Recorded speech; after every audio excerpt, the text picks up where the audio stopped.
Oh, it's got my wind.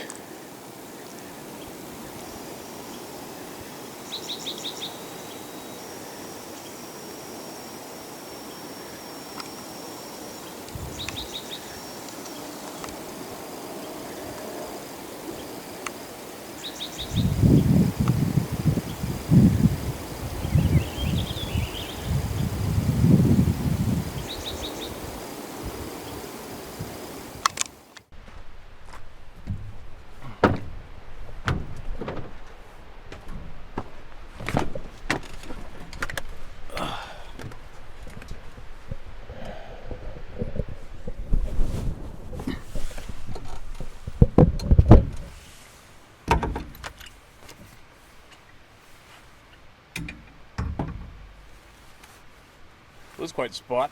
It's funny, I can't believe it, but this old road, I've only been up, I've gone a little ways up this road in, I don't know, 16 years. I've never gone to the very top of the back end. I haven't a clue why. Just went in some zone I've never been in. And the history of this particular road I'm on right now, just down about 2 kilometers down the road below me, is where a friend of mine and I, we threw out that mature, dead, bloated up, nasty sheep, domestic sheep. It's about 300 pounds, 350, and that thing was picked up and taken away. And that was just 2 kilometers down the road. And then another maybe 5 kilometers down the road this way is where that thing walked right across the road in front of a group of adults and children, broad daylight, had some salmon in both of its hands. And a week before that, a logging truck driver had it, probably the same one, just standing right in the middle of the road, right in front of the logging truck right there too. So there's some history of where I am right now. If you follow that valley behind me out, you're going to drain right into Harrison, BC. The majority of you know all about Harrison, right? But anyway, I'm going to ask again. I'm throwing out a very serious request, and I'm really, really hoping to get some real good positive feedback. And who I am directly going to plead and ask this favor that you somehow answer these simple questions for us, for the people.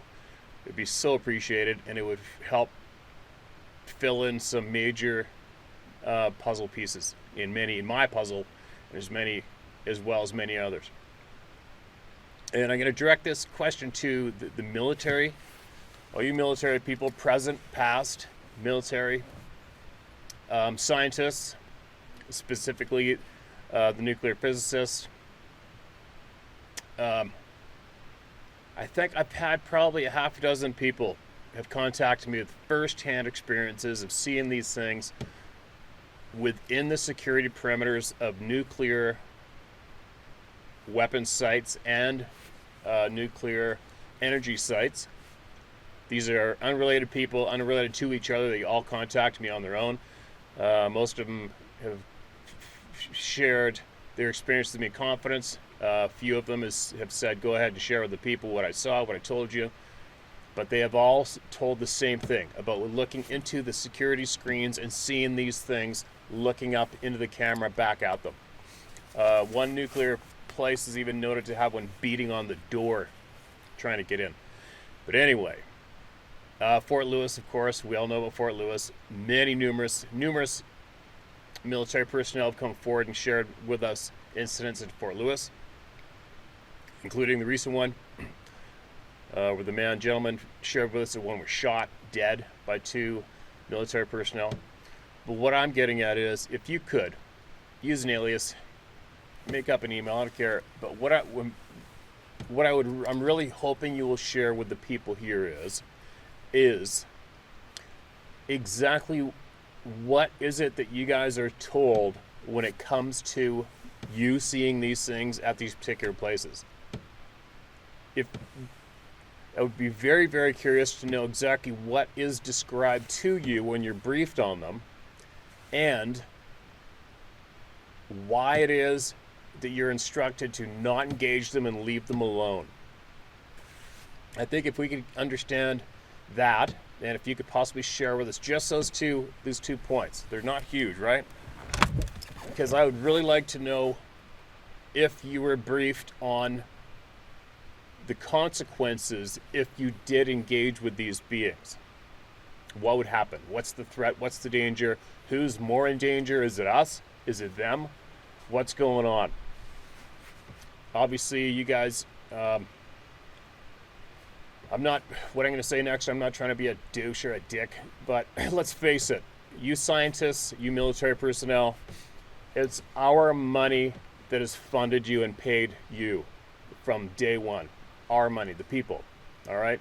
And somewhere along the way, we got it messed up where the people who take our money are the absolute power mongers, and they directly tell you what you cannot and can do, and they dictate to us what we can and cannot do. And they also dictate what knowledge the people who give their money to pay all of you, they dictate what knowledge we're allowed to and not allowed to have. Obviously, that's quite wrong, right? Some may agree, some may not, but let's face it, you guys, we've been paying you guys since day one. It's our money. We worked our asses off for you to be in the positions you're in. Not saying you didn't work your asses off either, but ultimately we have paid your way. So it's not you against us, us against you. It's not them and us. All right? We are human beings on this ball together. And soon we're all going to have to come together and straighten out a bunch of shit, right? Because shit's going sideways as of late. and sooner or later we're going to have to come together as one big, strong, honest group of caring people, take care of each other and have each other's backs pretty quick here. We're going to have to come back to being one great big team of good guys soon. But anyway, military, scientific people, please just throw us a bone and share with us why it is that you're instructed to not engage with these beings, and as well share with us possibly what would the consequences be? Who's going to hurt more? Is it human beings are going to hurt more, or are these beings going to hurt more as the consequences of us engaging them? I'd really, really, really love to hear what you have to say about that, and I think that would be very, very valuable and a very generous thing to do, kind act, and help solidify us as one great big team of good guys and good gals. All right, be really good. So I'm gonna try to get that request out every few videos. All right, because not everybody's gonna see every single new item that hits the YouTube channel. So I'm gonna make sure that message gets out. And if all of you, some of you, many of you are going to be related to people in the military or the scientific fields, and you're going to be able to pass my request on to your people who you know, all right? Even though you already know they're probably not going to say anything, but it doesn't hurt to ask, all right? Sure would appreciate it. Now, what do we got? Titled My Life with the Bigfoot. Should almost retitle it My Life with the Sabe people, shouldn't we? Anyway, here we go. Hi, Steve. I've watched many of your shows. I want you to bear with me and hear me out. I'm not a researcher. In fact, I've been a city boy most of my 72 years on this planet. As of 1996, I bought around 45 acres in southeastern Ohio. My 45 acres is in the middle of 3,000 acres of old strip land that at the time I bought my land, the 3,000 acres was fully wooded. Such is not the case today.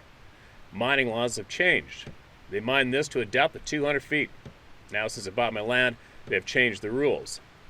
They are now allowed to go 400 feet deep. So the mining company has returned. The mining company, which has the mineral rights, has a slight problem. Other rules have changed. Now they can't touch the coal unless I give my permission. I was offered about $250,000 for my land, and I turned it down. I have friends that live with me on my land. Yes, I have a clan of what people call Bigfoot. I refer to them as my critters. They do not like to be called Bigfoot or Sasquatch. They take offense to those words. I've had my critters in my life since 1971. We had a first meeting in Dublin, Ohio, when the golf course was being developed. I'm talking about Muirfield, where they now have the memorial tournament. From those days until now, much has happened. The beautiful part of my story is that my life with my critters still goes on. I do tell a lot of my story on YouTube. If you'd like to view me, I am at My Life with the Bigfoot Clan as they want it.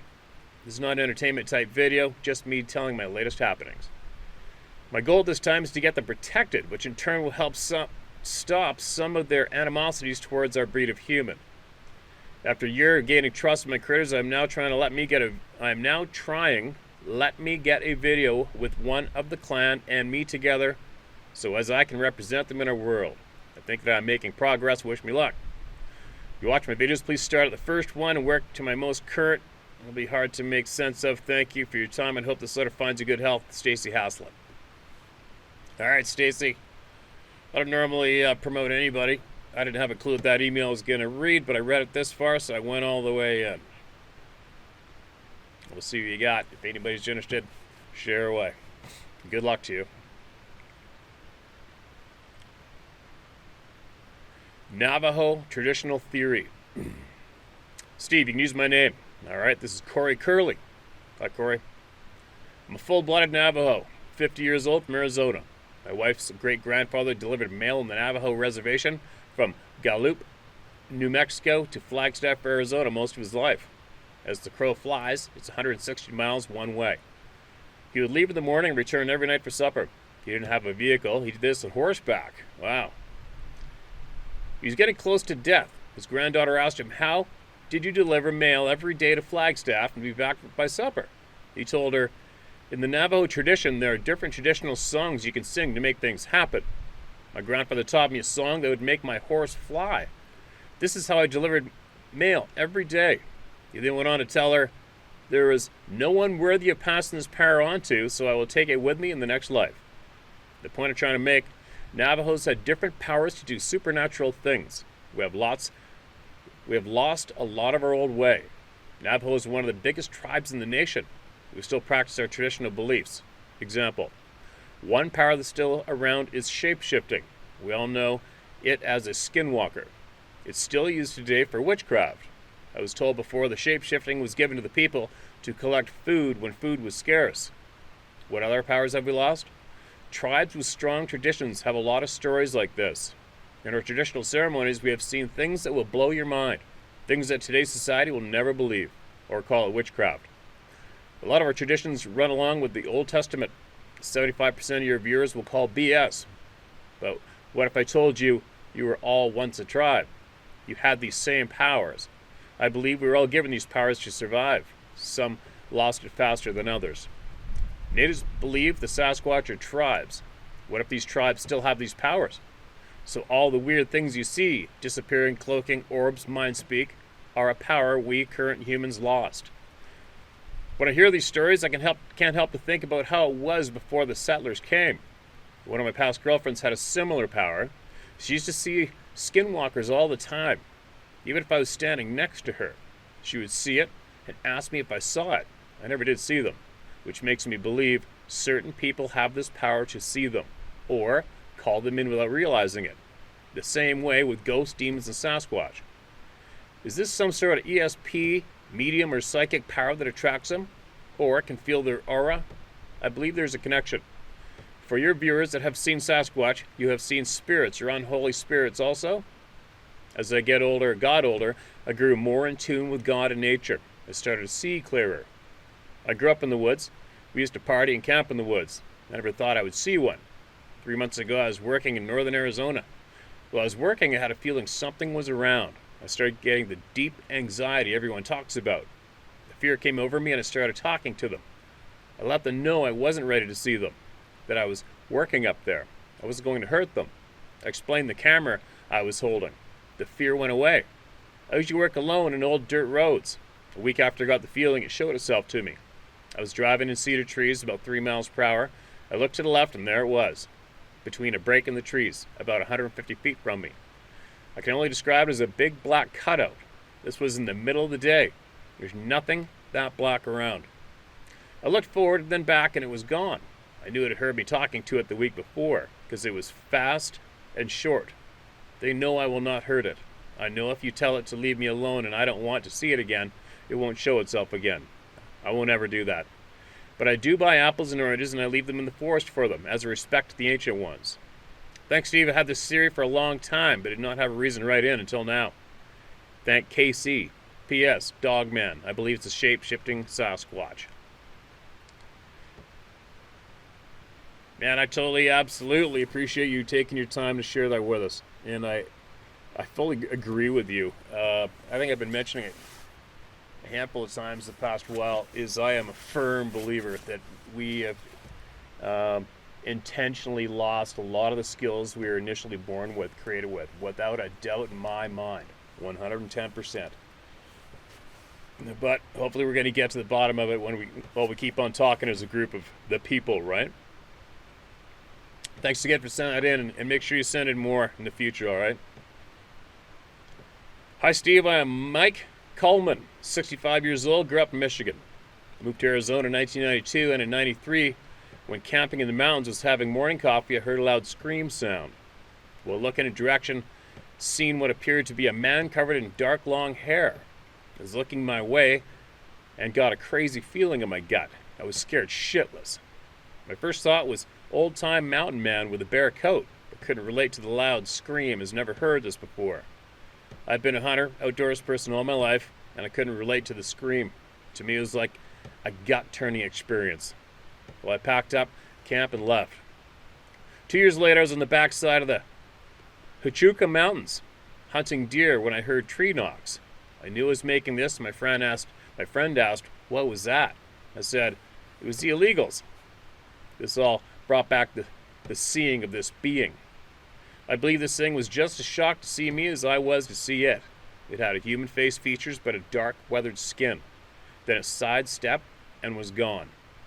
Thanks, Steve. The one person I told said I was nuts. Now I know what it was. Been watching your channel for about 2 years. Keep up good work. Thanks, Steve. Hey, man, thanks a lot for you sending that in. That screams something else, isn't it? So many people have heard it and described it as being so frickin' intense and amazing. I'm not looking forward to hearing it. I don't think I'm going to hear it. I would have been, well, I've heard a booming voice come out of the timber, but I don't think it wasn't directed at me, I don't think. It definitely wasn't meant to scare the crap out of me, but it was pretty frickin' loud. And I've heard other calls, but I believe they were communicating with each other, definitely not me. And they didn't make any effort to hide it from me, that's for sure. But some of those recordings that we've had sent in, like that one just south of Fort McMurray, is sent in, that sound was insanely terrifying. That was crazy. And many people said that their pets went ape shit when they heard it on the TV, too. But anyway, thanks again for sending that in, all right? We're getting closer. We are going to get to the bottom of it. I'm not going to stop. There's far too many credible, very intelligent, connected people are making contact now. It's just a matter of time, as long as we don't quit, right? We'll get to the bottom of it here pretty quick. Dear Steve, this is the second time I've emailed you, and the first time towards the end of April. And honestly, not too worried if you don't read mine, as it's not really as important as others who need help with their encounters. And, well, I've never had anything truly negative happen to where it has affected my love of nature and the outdoors. I just honestly feel compelled to share an experience of mine. I did copy and paste the original email, as well as edit it a bit, like separating into paragraphs, and I've added a bit more than there was to the original. Just letting you know that this is a little long. If you don't have time to read it, all in one go. My name is Katie Cohen. Pronounced cow and an N. Cowen. Okay, Katie Cowen. Feel free to use my name. I have nothing to hide, and I don't really give a shit what people think of me and my beliefs, as I just turned 30 yesterday, May 16th. Well, happy birthday, Katie, and good for you not giving a shit. It's nothing like living feeling free. I live in the middle of nowhere, blinking you miss town, Arlington, Kansas. I've only found your channel in the recent months, and I have to say that I love what you're doing for the people who feel like they don't have a voice or are ridiculed and made to believe that they're crazy for what they've experienced. I believe in the paranormal and Sasquatch and other cryptids alike. And I think anyone who says otherwise are just narrow-minded idiots who think there is absolutely nothing else out there. I've had experiences throughout my life, although it's mainly the paranormal side of things, but more recently in the last few years I've had increasing numbers of encounters with Sasquatch and possibly even dogmen, though I try not to relive those very few encounters if I can help it. Okay, that's enough of the rambling.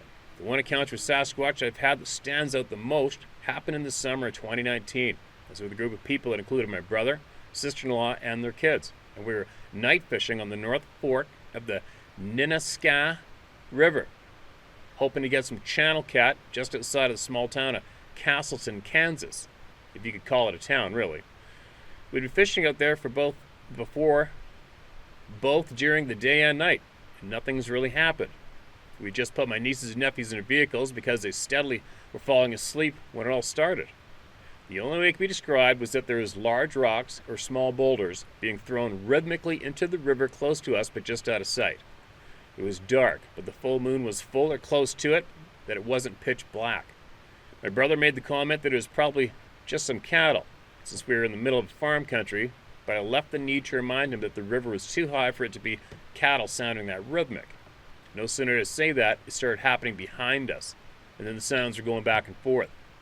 The only sounds that could be heard that night was the occasional cricket and frog, and a pack of coyotes that we heard once a few hours earlier.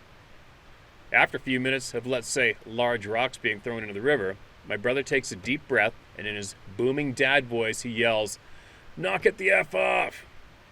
Suddenly it stopped, and it didn't pick up back up again, while we were there at least. At that point I heard my youngest niece start crying because she had woken up, and she was scared of the dark at that point. So to help her go back to sleep, I went and turned on the headlights to my car, which was behind the vehicle. After I'd gotten her calmed down and back to sleep, I went to my lawn chair to watch the line I had in the water. I don't know what it was, but something made me slightly turn my head to the left and just look in that general direction. What I saw shocked and confused me just a little bit at the time. The lights of my car were reflecting off a pair of eyes, and what caught my attention was the color. The only way to describe the color was that it was along the lines of a reddish amber. And I watched this pair of eyes for a good 30 to 45 minutes, if not an hour. They would sway occasionally, side to side, disappearing briefly behind what I noticed a couple days later was a tree, like it was just curious and checking us out. At least that's what my gut was telling me. And then suddenly the eyes were gone. Shortly after that, we cut bait and headed out for the night, which was around 2 a.m. Like I mentioned briefly, we went fishing again a couple days later. This time it was during the day, and I immediately zoned in on where I'd seen these eyes. From what I could tell without actually going up to the tree, what I'd seen was roughly 8 feet tall, and the distance between the eyes was a good 6 inches. I never told my brother, his family, or our friends that went on this until much later. But I was at my papa's house, my mom's dad, and my mom and uncle, and I was listening to some of the stories of encounters that my uncle had with Sasquatch, and close to the area through his encounters sounded more dangerous. My mom, being the first person I told of what I had seen, encouraged me to tell my uncle, and when I did, he confirmed that what I had seen was what he had heard to be a level 2 Sasquatch. That's different. Now, I haven't been out there much in the last couple of years due to my work schedule and the fact that the people I went with, namely my brother and his family, had moved out of state.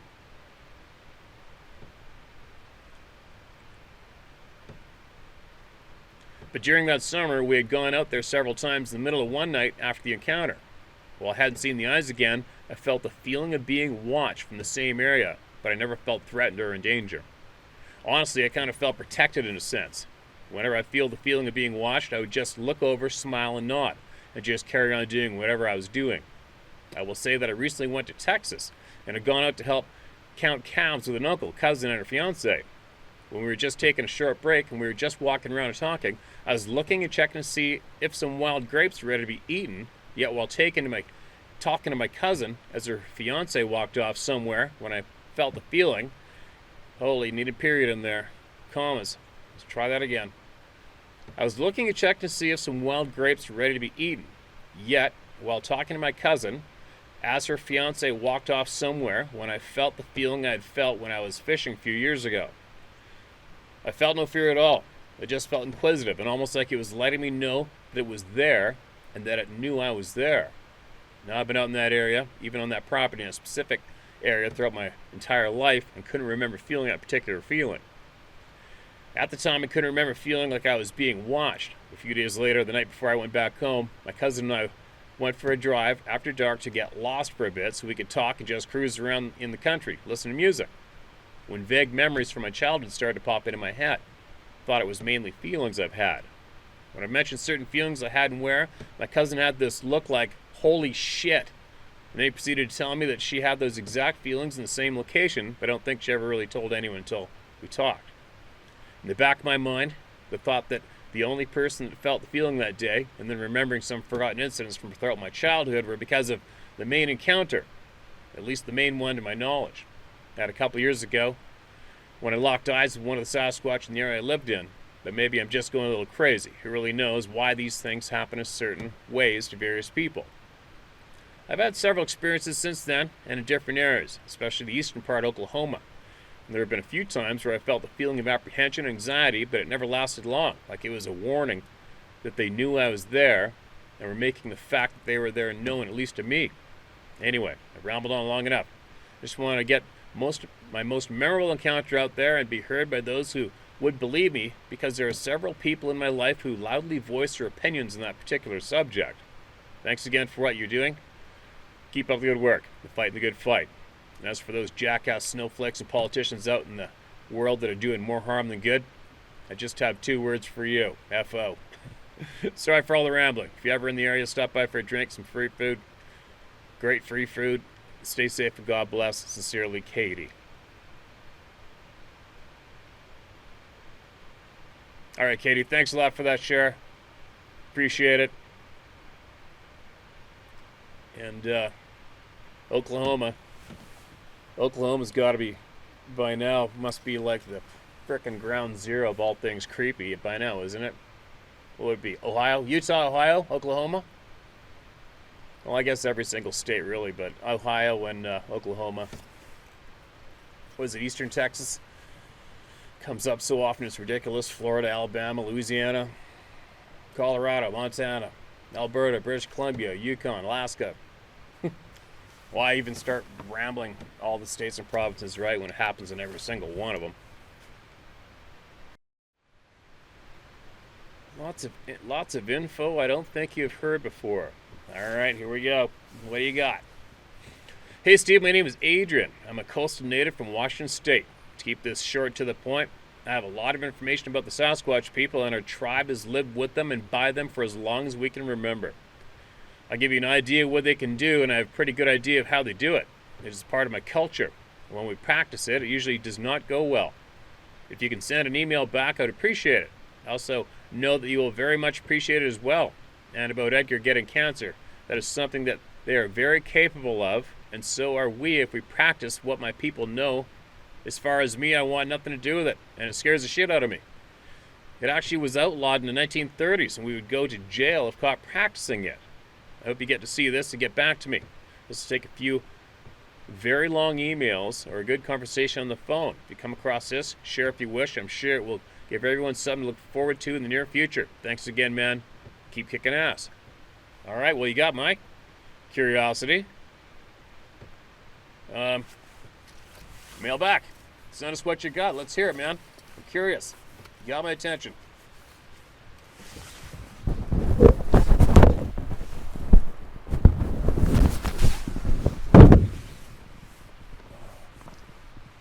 All right, one more. What else do we got here?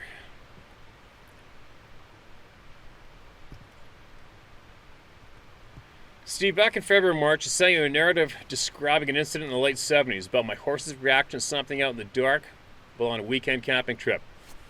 As I stated in that story, I never saw a Sasquatch or even considered that a Sasquatch, but after listening to other people's similar experiences, I now think that a couple of these beings were circling my camp for most of the night. This email is about the reactions that my dogs exhibit when they hear Sasquatch sounds on television or on the computer. I have 3 dogs. An Australian Shepherd and 2 Catahoula coon dogs. When they hear actual recordings of wildlife, such as wolves or coyotes, they go nuts, growling and barking. They do the same thing when they hear a recording of an actual Sasquatch. They growl, bark, and the ridge on their backs is standing up. This reaction is called piloerection, and it's usually a sign of fear, or the dog being startled or stimulated in some way. They do not do this for coyote or wolf howls. They just bark and growl for those sounds are not showing any fear. They do not even react to man-made Sasquatch howls. They show total indifference. My dog's reaction is how I determine if Sasquatch sounds are genuine. Listen to your animals. They know. Steve Shackelford. All right, Steve, thanks for that. And you know what? If an interesting, slight little experiment many you might want to try out is go get the dog, put it in the living room, and start, or by the computer speaker, and start cruising through recorded sounds that you find on the internet and watch what the dog does, right? Interesting. You don't gotta tell me what the animals think of that shit. Here's the complimentary 360.